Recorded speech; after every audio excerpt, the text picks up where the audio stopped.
Hey y'all, hi. Another day, another moment to ourselves to just put on some makeup. I thought that I was just going to put on like my basic summer makeup that I've been wearing. Then when I was getting the makeup together for the video, I realized that I do have some interesting new things that I haven't gotten a chance to try yet. So it's kind of going to be a mix, but actually might end up leaning more into trying new makeup, the YouTube classic, because I think there are enough things that most things that I put on will be things that I'm trying. And hopefully we'll end up with a wearable summer makeup look because I'm going on to film new makeup hot takes after this. If this is your first time watching my channel, I hope you enjoy. I also make fashion content. I'm also a published poet. I'll link my book down below. Subscribe if you like to be subscribed to things, and then let's get into the meat of the video.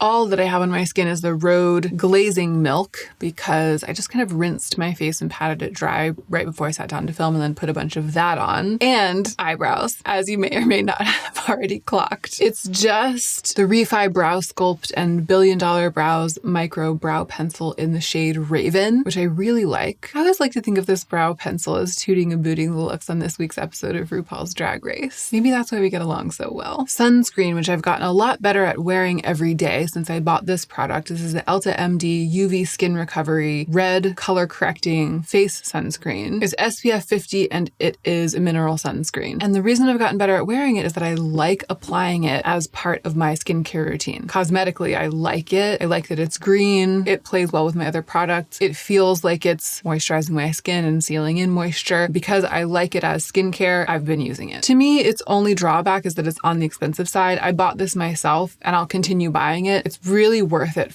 to me because I've had a lot of sunscreens that have been fine in my time. If I don't actively like putting it on my face as part of my skincare routine, I will skip sunscreen on a lot of days. So it's worth it to me to buy it so that I don't skip sunscreen on lots of days. I'm really distressed by my hair situation right now. It's like the cut has grown out and so it's doing that sort of blousy, floppy, slightly shaggy thing. It's like an in-between length. You can tell it was a shorter bob that grew out. And I actually think that's kind of a cute look for summer. It's like it's summer, so I'm not polished. I don't have the time to go get my hair cut because I'm enjoying my summer too much. So la-di-da, you know, I'm fine with the cut right now is what I'm saying, but it's just a little hard because my hair is so thick. Every time I go get it cut, she takes a bunch of weight out from underneath. And so if I go too long between cuts, it grows out and it gets really heavy and sort of blocky. I don't know if this is going to help. It might make it worse, but this came in PR. Jillian Dempsey hair pomade. It's called Roomie. R-O-O-M-I-E, like someone who's your roommate, not R-U-M-I, the 13th century Sufi poet. Directions. Scoop a small amount into the palms of your hands and warm it up for a few seconds. It's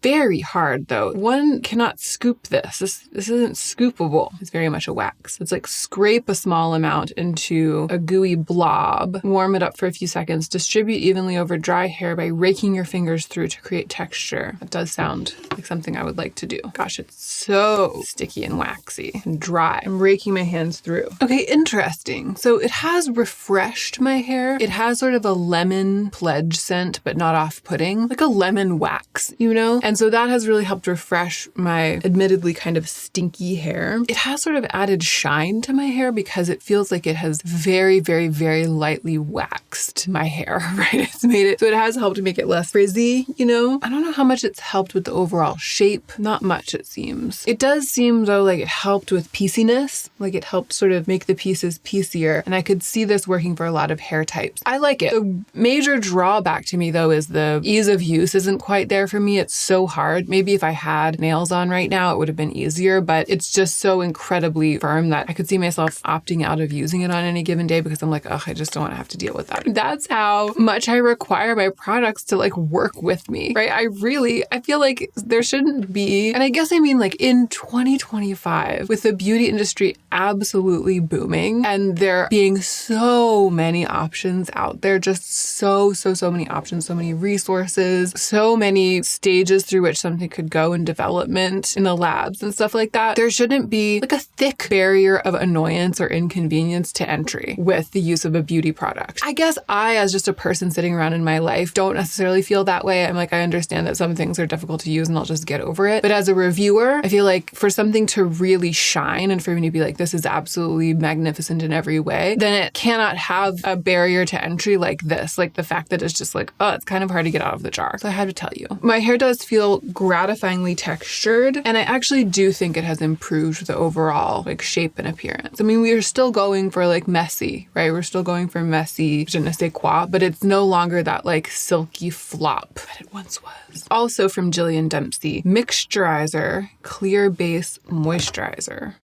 I believe this is intended to be a priming moisturizer, like a moisturizer that is the ideal base for makeup. It feels really nice. It's nice and thick and sort of calming feeling and very moisturizing without being too oily, without being too watery. It feels nourishing. It feels priming, but without being like too silicone-y, too dry, anything like that. It's very nice. It feels like there's not a lot. 1.1 fluid ounce. I guess that's the same amount as a lot of things. It feels small and it only squeezed out a little bit though. So I used only a little bit and it did cover my whole face. I'll be curious to know, I really like this, right? My first impression is that I'm totally going to start using this every day, but I'll be curious to know how long it lasts. It might be that it's the right size for it to last quite a long time and that the teeny tiny needle nose is encouraging me to only use a little bit each time rather than a whole lot. I tend to like overuse. I tend to just slather, you know. With this little tiny dispenser, it'll help me check myself before I wreck myself, and then this might actually last a good long time, which would be amazing. That's nice. As someone with dry skin, I really like a priming moisturizer that has some body. An oldie but a goodie at this point, the Givenchy Prism Libre Skin Caring Corrector in green, the green corrector. It is powerful enough to really diffuse the look of redness on the planes of my face, like under the eyes. My skin in general, it helps to correct it, but it is not green enough or opaque enough to correct like the spots, right? Healing blemishes. I'll have to do that with a different product. I really like the finish of this though. I like that it's creamy and glowy, and I'm glad that it's the one that I'm using right now. I'm not sorry that I did that hair product experiment, but I really want to get my hair out of the way. I cleaned up in here recently and now I don't have like bobby pins lying around everywhere. It's like one of the downsides of cleaning up. When it was an awful mess back here, at least there was always a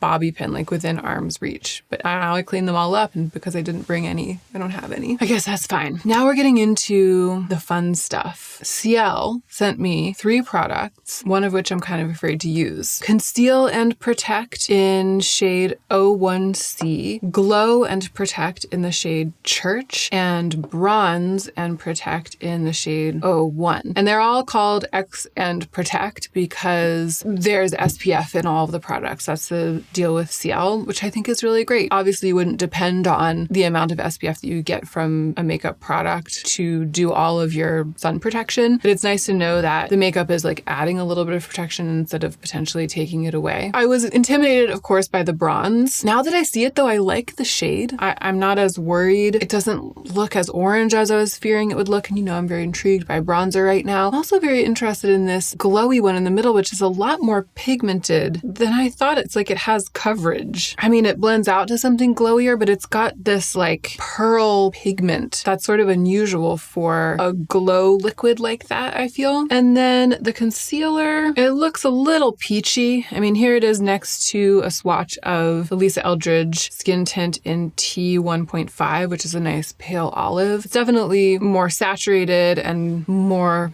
peach, almost like fluorescent peach than that, but it's light enough that I can test it out at least. Actually, you know what? I'm very interested in this glowy thing. I'm gonna start with this glowy thing. Glow and Protect in Church. I'm totally out of control. I feel like it's got so much yellow pigment that it might be nice as like an underpainting. I need a brush, I think. No, I'm using my hands. Okay, I'm blending it out with my hands because in the time that it was going to take me to find the proper brush and I like couldn't decide because I was panicking, it was going to, I fear, dry down because I think these products have pretty good staying power. They dry and they have pretty good staying power. It blended out really well. I clearly had way too much on my nose, so I sort of removed some of that. It is casting a lovely, like drenched, but also slightly diffused veil over my face. I have it all over the most porous part of my face underneath my eyes. And instead of enhancing the pores there, it's almost like making them shallower. like tightening them. It's pretty. It's definitely a glaze. That's the word that I've been looking for. The type of shine that it is like that glazed donut shine that was so popular for a while and that I still really like. It's not totally wet and clear. It's definitely glaze, but glaze has a bit of a diffusing property. And so that's really nice. I want this under my brows. I want it here. And I love the idea of putting sun protection right here.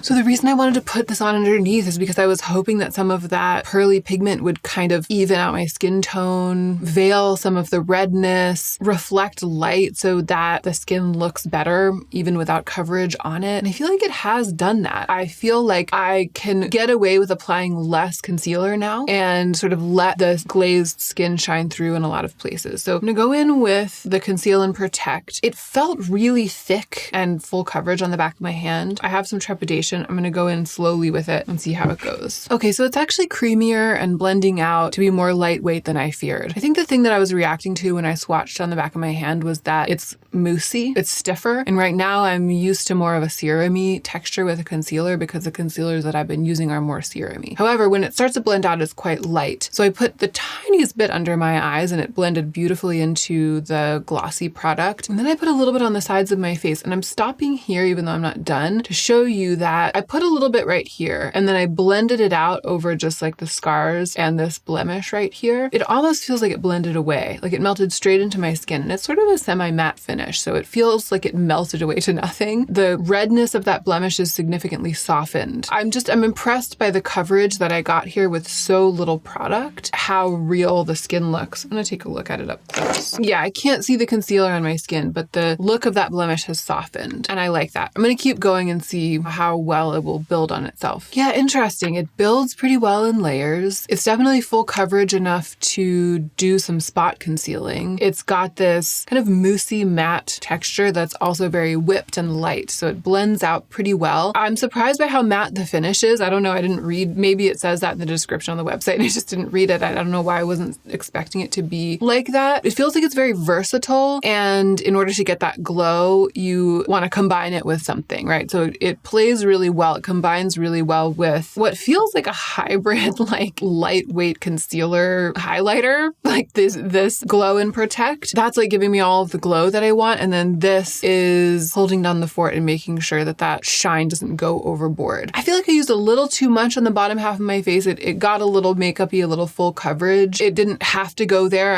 I got overexcited and I like applied too much. And I also had a lot of little blemishes to cover on my chin. The question at moments like this is, will I continue to want to use it? The matte finish and kind of the dry way that it blends out might cause me to overlook it and to reach for something like the Refi concealers instead, which have more of an inherent glow. The lightweight quality of the mousse and how invisible it is on the skin when you don't apply too much, and the power of the coverage might draw me back in. So we'll see. I wish that they had a less peachy color, like a more olive color, but on the skin, I really don't think it's causing a problem. Like it's close enough. It's not true olive, but it's definitely close enough to work, at least for me. Well, an interesting, quite glossy base. Do I want to try this bronzer? It was so pretty when I swatched it. Here's the thing, I have another bronzer.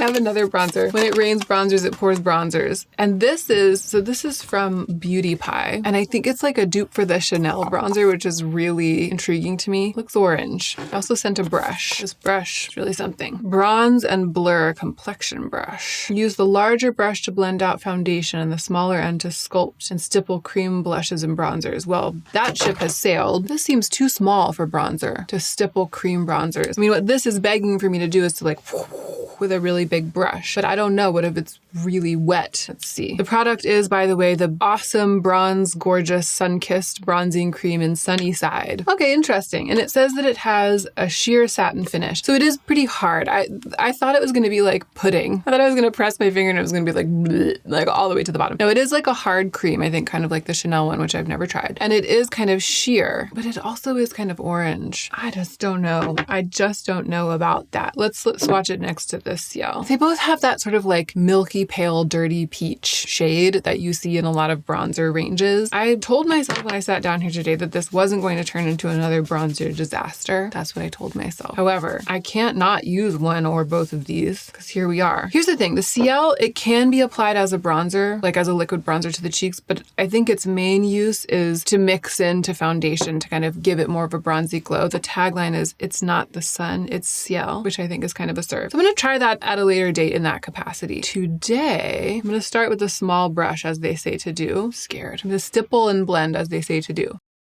It's fine. I need the big brush, okay? The big brush is definitely the way to go. I'm applying it all over my cheeks and also bringing it up onto my forehead. Stopping here just to show you, I think that looks very natural on the forehead. Like right here, that really does look like the sun has hit me. I'm surprised. I thought it was gonna be more orange. It feels like the product just rubbed everything away. Actually, maybe that is what happened. No, that's the color of the product. For a second, I thought that the brush had just rubbed like foundation and highlighter off of that part of my forehead and that it was just my red forehead showing through, because that's how natural it looks. That's how much like my skin it looks. But actually, it is the color of the product. I'm glad I decided to try it. This is fun to apply. It's hard to stop. It even blended out pretty well on my neck. I feel like I ended up with, I don't know, just like a lot of cream on my face, very shiny. You can really see the bronzer like as makeup. The bottom half of my face looks really white compared to the bronze. Whereas when I use a powder bronzer, I'm able to sort of cast a veil over the entire face and it doesn't look as paint by number. So I'm not as into that. I feel like cream bronzer is going to be more of a struggle for me, more of a learning curve, and maybe not as worth it to me as powder bronzer. Just the product on its own merits I like. And maybe if I used it as an underpainting, like if I went highlight, bronze, and then tinkering a little bit with the remaining areas of the face at the end with sort of semi-sheer complexion products, maybe then I would like a cream bronzer like this better. I'm just afraid to bring it down here like I've been doing with the powder bronzer because I feel like I'm going to wipe that foundation away or that it's going to get patchy or something. I'll probably get used to it as it sits. And I also think that what I need to do is to powder a little bit. I've been really enjoying still this NARS translucent crystal light reflecting setting powder. Okay, that's really helping. Taking down that intense glaze a bit, helping everything melt and blend together. Some of the texture and blemishes have kind of emerged as I've buffed powder into the skin. But again, I kind of like that. It makes me look a little bit less made up, a little bit less like I've got a bunch of makeup sitting on top of my skin, and the effect of those blemishes is much softened by everything. It's really okay with me. It's actually at the point that I feel like they would be cute as faux freckles or faux moles today. My lips are dry and they have concealer on them, and I think that once I take that concealer off of my lips and just moisturize them a tiny bit, I'll look even less like I'm overly made up. So this is the Isamaya lip liner in Liberica and the Refi tinted lip gloss in Sepia, and I want really a quite natural lip look today. I feel like I'm gripping the reins, barely keeping us back from a really overdone makeup look, like a super full glam look, which is lovely in its place, but it's just not what I feel like wearing today. So I'm using the lip pencil just to softly define the edges of my lips, give them a little bit of color, and then I actually took a brush with the lip gloss and used the brush to apply a really thin layer of the gloss and really buff it into my lips and move around the pigment of the lip liner. I've ended up with defined lips, a little bit of color, but I think they look really natural, and that has helped a lot. That has helped a lot to make me feel kind of like I'm in my own skin with all of the rest of the makeup. I'm liking it. I think what I'm really liking are the glossy product, Ciele Church, and the bronzer. I think I really like that. I think that the concealer was too matte and too full coverage for me, and so that's what's throwing things off. But the cheek look, though, is really good, and I'm excited to try these two products more with my other base products, and I've become more skeptical about the concealer as the rest of the makeup has gone on. You know what I'm gonna do? I still have this Freck, this tiny sample-sized and yet costly Freck, and I'm gonna use it to turn my pimples into moles. Okay, so I'm doing my best with this product. I struggled with it when I tried it last week, and it still feels like a little bit of a struggle. I'm adding freckles as well because I feel like for this to look right, I have to add freckles. I don't know. I feel like I had more success when I was just using like a taupe eyeliner or lip liner to add freckles, and I just feel like this is not a believable mole down there. Like that just looks more like a pimple than before. Okay, so I reconcealed that one. I'm also dubious about the success of this right there. I mean, does that look like a mole to you? I don't know. This actually is a mole right there that I just put the Freck on top of to bring back the truth of it.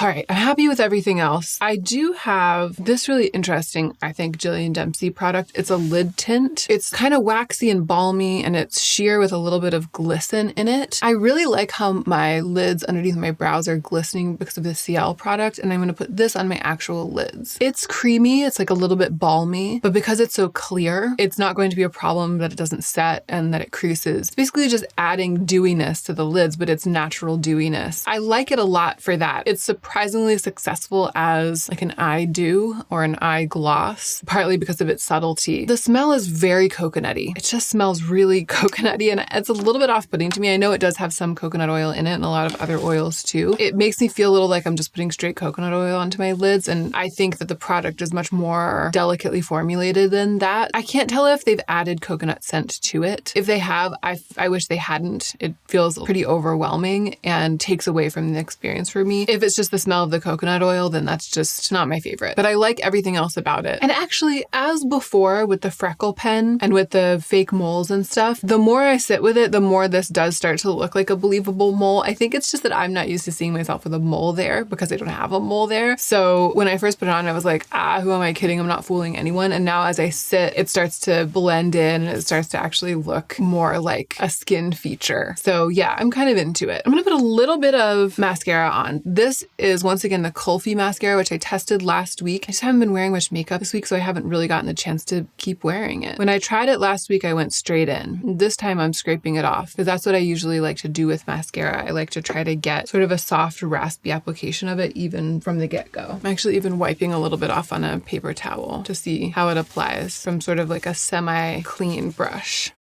Wow, yeah, it's just as amazing as I remembered from last week. It's like a fluffy, bushy lash. And the brush allows me to just keep brushing through my lashes, keep brushing through them and separating them and making them kind of fuller and fluffier as it dries. It's a really great mascara. I have to say, I kind of liked the entire look without mascara. I liked that glossy lid without mascara, and I liked this skin look without mascara. But if I was going to apply one, then this is a good one, right? It's ideal because I love that fluffy lash these days. That is it for this. And did I end up with a light wearable summer makeup look? I feel like I did. Again, I think that the concealer kind of held me back. I think it's either not for me or it's not for me with the rest of this makeup, or like under these circumstances. We'll see. But there are a lot of other intriguing things in the mix that I think I will definitely continue to mess around with. First and foremost, possibly Ciele Church for underpainting. I think it was a really good call to put that on as like my first product after my green color corrector, or first product on top of primer, and then to build on top of that. And I'm excited to try that again. Thank you so much for being here and spending this time with me. I hope you enjoyed the video, and I really hope you are taking extra good care of yourself so that you can be the most effective version of yourself as you do your work in the world.